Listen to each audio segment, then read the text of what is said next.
Republicans are not having a good time. First, they tanked the border deal that they demanded, and if you're struggling to explain to your kids what happened with that border deal, we're here to help.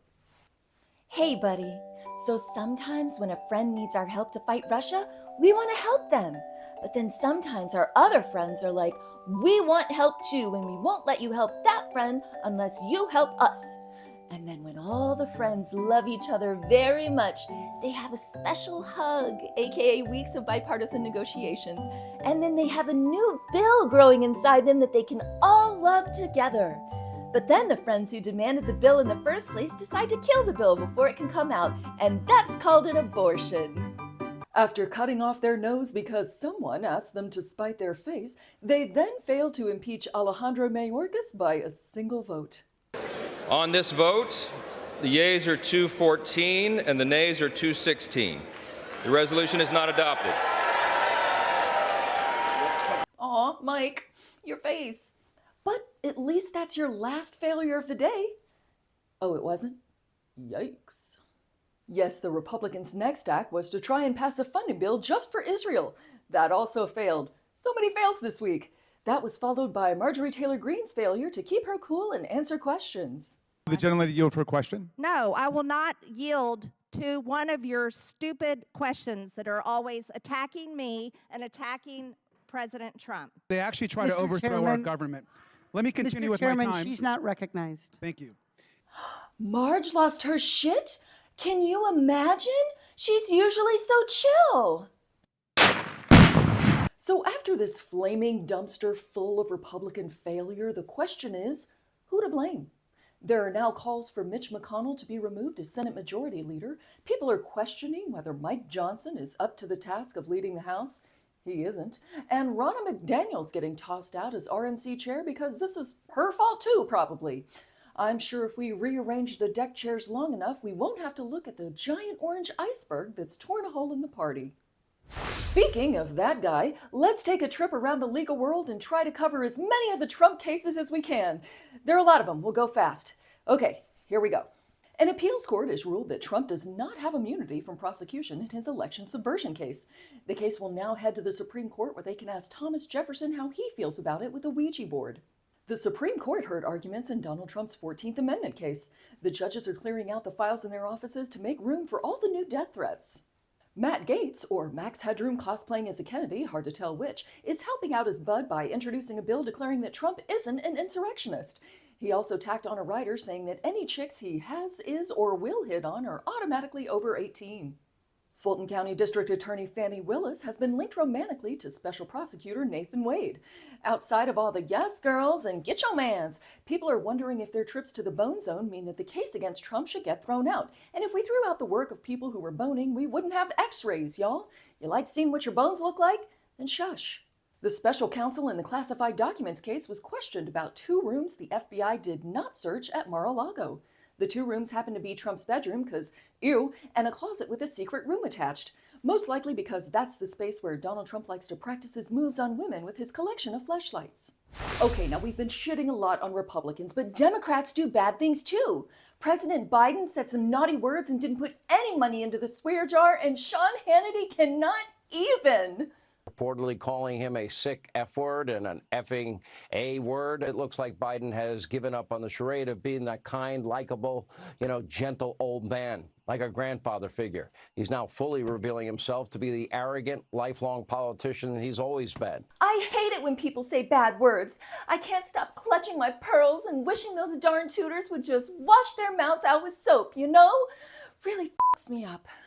The Nevada primary votes are in, and the people of Nevada have made it clear that no one is better than Nikki Haley, and by a lot. It turns out that none of the Republican candidates have a lot going for them.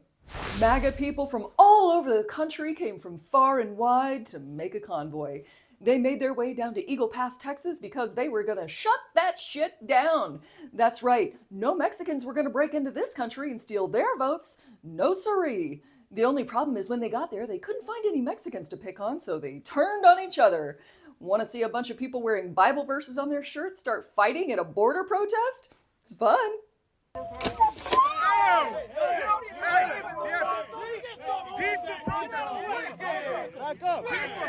wrong with you? Patriots have the right of way. Peaceful protest, huh? You're a violent thug. Yes, I believe that's from Luke 7:14. And Jesus saith unto his followers, Ye must turn on each other and start scrapping, for I have commanded it. And I haveth $20 on the guy carrying his own speaker. But hopefully, a lot of Midwestern folks got to try actual good Mexican food for the first time in their lives. That stuff will make you change your views on immigration, people. Tucker Carlson went to Russia to interview Vladimir Putin. I wonder what Tucker asked him about. The store where he bought his fancy drapes? Or maybe his favorite kind of Russian pastry? Because he damn sure didn't ask him about all the interesting deaths that seem to frequently happen around him. Ted Cruz thinks senators should get security escorts through airports, just in case the commoners film them fleeing during a natural disaster. He proposes to pay for the new program by diverting funds from the SNAP budget because, quote, the poors don't need to fly anyway. Warner Brothers, ESPN, and Fox have announced that they're teaming up to create a new sports streaming service. Now, if the past is any indication, they're going to name it something fantastically dumb. I'm looking at you, Max, and Paramount Plus with Showtime. Since the industry can't name a merged streaming service to save its life, we took the liberty of coming up with a list of suggestions for you. Considering how robust the sports offerings will be, you could go with Balls Deep, or since Discovery has a lot of name recognition, you could call it D's Balls. There's also Kicking and Streaming, and of course, The Score Hole. Good luck, sports bros! Meta told investors that, quote, if Mark Zuckerberg were to become unavailable for any reason, there could be a material adverse impact on our operations, which in investor speak means if Zuck kicks the bucket, it's going to make it harder for us to bully teenagers. Turning now to some news from the world of bears. A Florida lawmaker, yes, he's Republican, claims that black bears are high on crack and breaking into people's homes. There is, of course, no proof that any bears are high on crack, but there's a case to be made that the lawmaker is. And finally tonight, do you know where your stuffed polar bear is? Are you sure? Have you checked recently? Well, a 500-pound stuffed polar bear was stolen from a resort in northern Alberta, so maybe you should check on yours again. This particular resort has had a series of taxidermy thefts lately. What started small, a few stuffed raccoons, has escalated, it seems. This latest crime has all the hallmarks of a classic heist movie, perfectly timed to a sudden lapse in security patrols, a suspicious lack of cameras, clockwork execution, and one assumes a master thief hiding a heart of gold. Will this purloined bear lead to the ultimate union of two lonely hearts? Is the lead detective on the case, who has always been married to their job, find their heart was stolen as well? And what of the mysterious hacker spotted only briefly on the security feed at Edmonton International Airport? Netflix, if you're interested, call me. I've got a treatment ready to go, and I'm pretty sure The Rock is willing to play the overly helpful resort owner with a mysterious past. That wraps up this week's episode. If you made it this far, why not give us a like, a subscribe, and turn on the bell thingy? Thanks for watching, and we'll see you next time.